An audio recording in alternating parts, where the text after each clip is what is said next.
देखिए जितने भी बच्चे अभी भी 2025 विज्ञान का पेपर देकर आए हैं उनका भी कोड था 824 सीजे।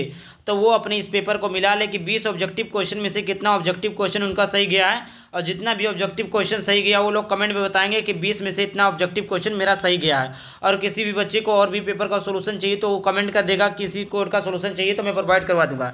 आइए देखते हैं सोल्यूशन को। तो यहाँ पर देखिए पहला है खंड का।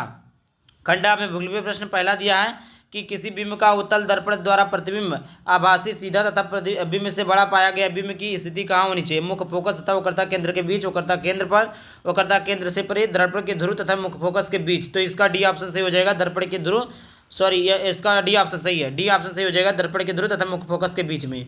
उसके बाद देखिए दूसरे नंबर का ऑप्शन है किसी गोलीय दर्पण तथा किसी पतले गोलीय लेंस दोनों की फोकस दूरियां -15 सेंटीमीटर दर्पण तथा लेंस संभवत होंगे। दोनों अवतल होंगे, दोनों उत्तल होंगे, दर्पण अवतल तथा लेंस दर्पण अवतल तथा लेंस उत्तल होगा, दर्पण उत्तल तथा लेंस अवतल होगा। तो देखिए इसका जो राइट आंसर हो जाएगा दोनों अवतल होंगे, पहला ऑप्शन सही हो जाएगा।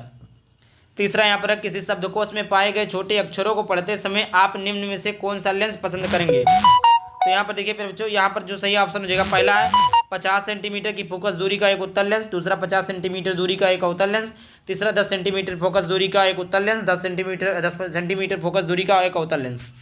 तो देखिए यहाँ पर 50 नहीं 5 रहेगा, पहला ऑप्शन सही है। चौथा देखिए अगर नहीं आप लोगों को पता कि कौन सा सही है तो आप लोग कमेंट करिएगा, वैसे पहला ही ऑप्शन आपका लोगों का सही है।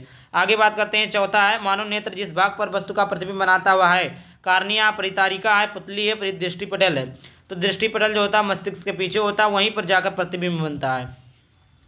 पांचवा यहाँ पर है दो चालक तार जिनके पदार्थ लंबाई तथा व्यास समान है, किसी विद्युत परिपथ में पहले श्रेणी क्रम में और फिर पास क्रम में संयोजित किए जाते हैं। श्रेणी क्रम और पास क्रम संयोजन में उत्पन्न ऊष्माओं का अनुपात क्या होगा? 1:2 होगा, 2:1 होगा, 1:4 होगा या 4:1 होगा? तो प्यारे बच्चों इसका जो राइट ऑप्शन हो जाएगा वो सी हो जाएगा, 1:4 होगा। छठवां देखिए यहाँ पर है विद्युत धारा उत्पन्न करने की युक्ति को कहते हैं। प्यारे बच्चे विद्युत धारा उत्पन्न करने की युक्ति को क्या कहते हैं? जनित्र कहते हैं, गैल्वेनोमीटर कहते हैं, अमीटर कहते हैं, मोटर कहते हैं। तो प्यारे बच्चों इसका जो सही ऑप्शन हो जाएगा, सही आंसर हो जाएगा ए हो जाएगा, जनित्र होता है। सातवां यहाँ पर देख लेते हैं निम्न में से कौन सा किसी लंबे विद्युत धारावाही तार के निकट चुंबकीय क्षेत्र का सही वर्णन करता है? तो प्यारे बच्चों इसका जो सही ऑप्शन हो जाएगा वो आपका हो जाएगा यहाँ पर, इसका सही ऑप्शन हो जाएगा डी, चुंबकीय क्षेत्र की सकेंद्रीय क्षेत्र रेखाओं का सकेंद्र तार होता है। आगे बात कर लेते हैं उपखंड का।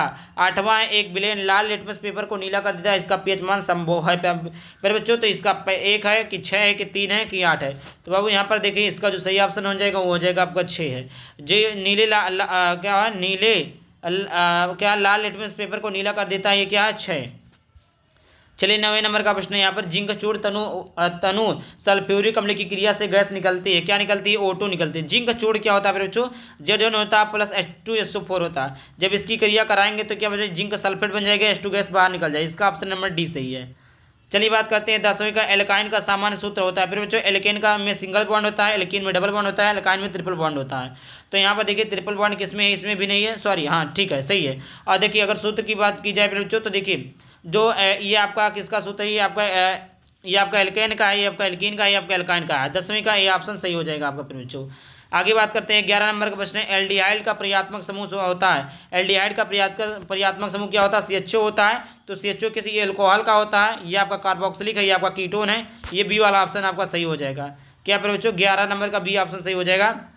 12 है निम्न में से कौन सी धातु अम्लों से हाइड्रोजन को विस्थापित करती है? बच्चों मैग्नीशियम जिंक है, मैग्नीशियम या जिंक Pt, कॉपर Hg। तो ये दोनों जो है मैग्नीशियम और जिंक जो है वो आपको अम्ल से धातु को हाइड्रोजन विस्थापित करती है। 13 नंबर का प्रश्न निम्न में से किस यौगिक कीटोनिक समूह उपस्थित है? तो ये आपका बिल्कुल नहीं है, इसमें भी नहीं है, ये आपका एल्डिहाइड है, ये आपका एल्कोहल है, इसलिए आपका कीटोनिक समूह है, यानी तीसरा आपका डी ऑप्शन सही हो जाएगा। बात करते हैं 14 नंबर का प्रश्न है मानव ने निम्न में से कौन उत्सर्जन तंत्र से संबंधित है? अमाशय, प्लीहा, हृदय, वृक्क। तो देखिए प्यारे बच्चों इसका जो सही ऑप्शन राइट आंसर हो जाएगा वो हो जाएगा वृक्क। वृक्क होता है जो अपशिष्ट पदार्थों को बाहर निकालता है। 15 नंबर का यहाँ पर प्रश्न है श्वसन प्रक्रम के दौरान ग्लूकोज अणु का पाइरूट अणु में विखंडन होता है। माइटोकॉन्ड्रिया, मैट्रिक्स में, कोशिका द्रव्य में, केंद्रक द्रव्य में या आपका लाइसोसोम में? तो प्यारे बच्चों इसका जो राइट ऑप्शन हो जाएगा बाबू, इसका सही ऑप्शन हो जाएगा बी हो जाएगा, कोशिका द्रव्य में।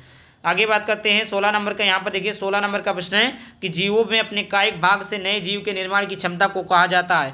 विखंडन, मुकुलन, पुनरुद्भवन या खंडन? तो फिर बच्चों इसका जो राइट आंसर हो जाएगा वो यहाँ पर आपका हो जाएगा सी ऑप्शन हो जाएगा, पुनरुद्भवन होता है। 17 निम्न में से कौन बीज में परिवर्तित होता है, बीजांड, वर्तिकाग्र, वर्तिका या परागकण। तो फिर बच्चों इसका जो राइट ऑप्शन हो जाएगा वो आपका हो जाएगा बी ऑप्शन, वर्तिकाग्र हो जाएगा। बहु 18 प्रश्न को देख लेते हैं। डीएनए, देखिए यहाँ पर डीएनए का वह भाग जिसमें प्रोटीन संश्लेषण के लिए सूचना होती है कहलाता है लक्षण की जीन की जीनोटाइप की एलील। इसमें से कौन सा राइट ऑप्शन हो जाएगा बच्चों, तो इसका राइट ऑप्शन हो जाएगा बी, जीन होता है। 19 नंबर का यहाँ पर देख लीजिए प्रश्न देख लीजिए, निम्न में से कौन से एक कृत्रिम परितंत्र का उदाहरण है। तो यहाँ पर देखिए घास स्थल वन है कि मरुस्थल है कि मानव निर्मित कृषि भूमि है। तो फिर बच्चों इसका जो राइट ऑप्शन हो जाएगा वो हो जाएगा वन। क्या हो जाएगा बच्चों, वन हो जाएगा। आगे बात कर लेते हैं, यहाँ पर 20वें नंबर का प्रश्न है, निम्न में से कौन पादप हार्मोन नहीं है। फिर बच्चों क्या बताना है, पादप हार्मोन नहीं है। तो ये क्या है, ऑक्सिन नहीं है कि साइटोकाइनिन नहीं है कि थायरॉक्सिन नहीं है कि जिब्रेलिन नहीं है, इसका डी है। तो देखिए इसका जो राइट ऑप्शन हो जाएगा वो हो जाएगा थायरोक्सिन। फिर बच्चों इसका कौन सा राइट ऑप्शन हो जाएगा, ये हो जाएगा थायरोक्सिन, सी नंबर का ऑप्शन सही हो जाएगा। जय हिंद, जय भारत। आप लोग को वीडियो अच्छा लगे सब्सक्राइब जरूर कर देना।